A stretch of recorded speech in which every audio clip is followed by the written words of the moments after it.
She asked, hijab, isn't that oppression? No, it's not oppression, it's covering. The women covering their heads or covering their bodies is not an oppression. Their husbands didn't tell them to do that. Their fathers didn't tell them to do that. Their sons didn't tell them to do that. The imam didn't say to do that. God said, for the Muslim ladies,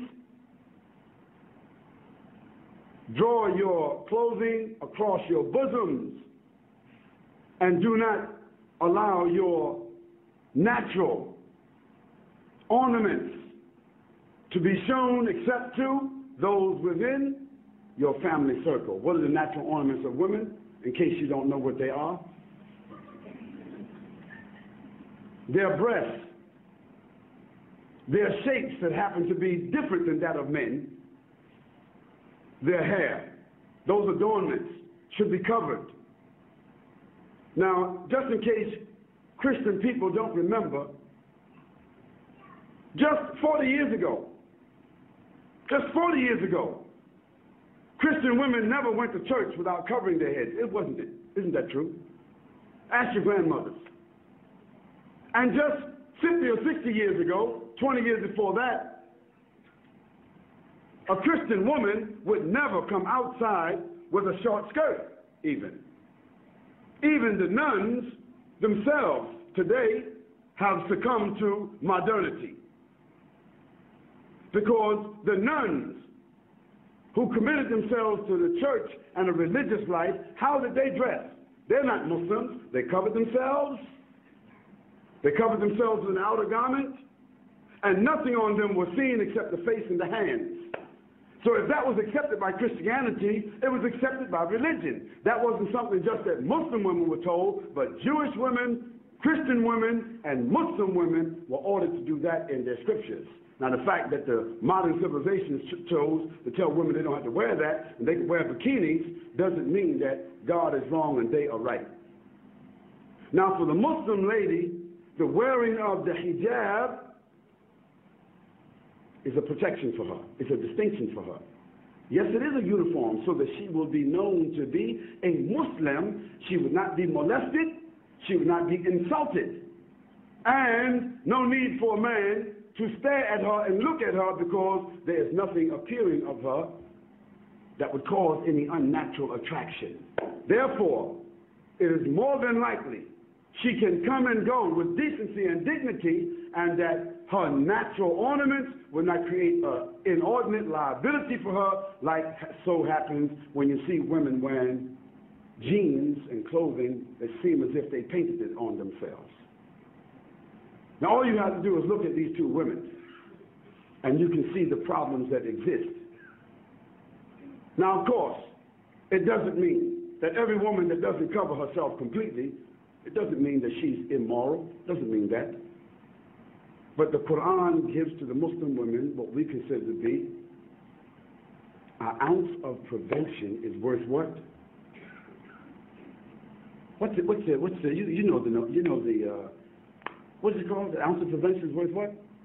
A pound of cure. So just like any one of you, if I asked you, what's your PIN number?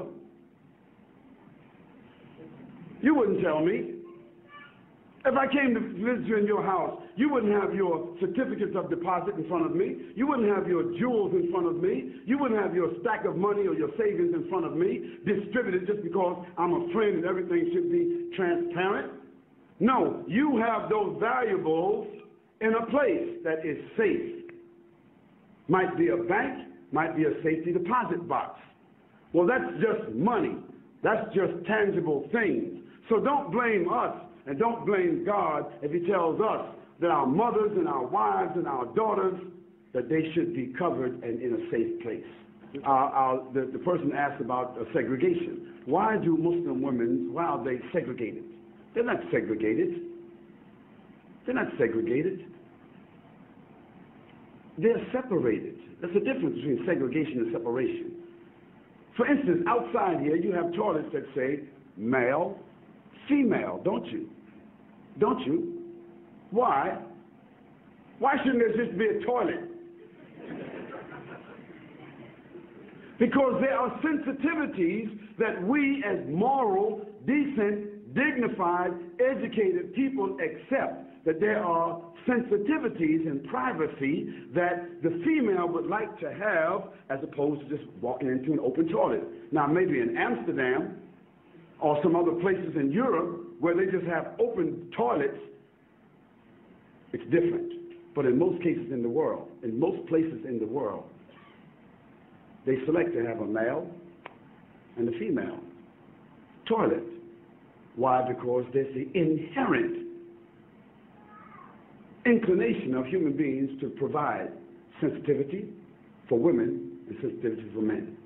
Now in Islam, for us, it's not a matter of being inherent. It is something which is God-given inspiration to do what? To separate the sexes.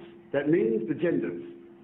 Doesn't mean absolute separation, like we can't see each other, we can't talk to each other, but generally, my wife just doesn't, I don't go to another man's house and I just sit down with his wife and dance with his wife, and he sit down and dance with my wife, and this is just this matter of friendship. Bob, just drop over anytime you like. Okay? We don't do that. No, I come to visit Bob or Abdullah. Abdullah's wife comes to visit my wife. I don't socialize with his wife, and he doesn't socialize with my wife. Although there may be occasions where we eat together, our families socialize together, but generally, after boys and girls reach the age of 7, the Prophet said, even if they're brothers and sisters, separate them from the bed. And when they get to the age of menstruation and they realize another level of consciousness, then give them separate rooms. What to do what? To preserve and protect them from tendencies that human beings have, tendencies that have manifested itself in civilizations where they don't do that protection. So we are obeying Almighty God. That's what we're doing. And sometimes we just have to believe what God orders us to do and benefit from the medicine. Sometimes when we don't follow what God tells us to do, then we see later on the reasons why. So we don't apologize for that. We say that it brings us dignity, it brings us distinction. Whether it be the hijab of the women or the separation of the men and the women, it brings us distinction, it brings us dignity and protection and morality, additional morality.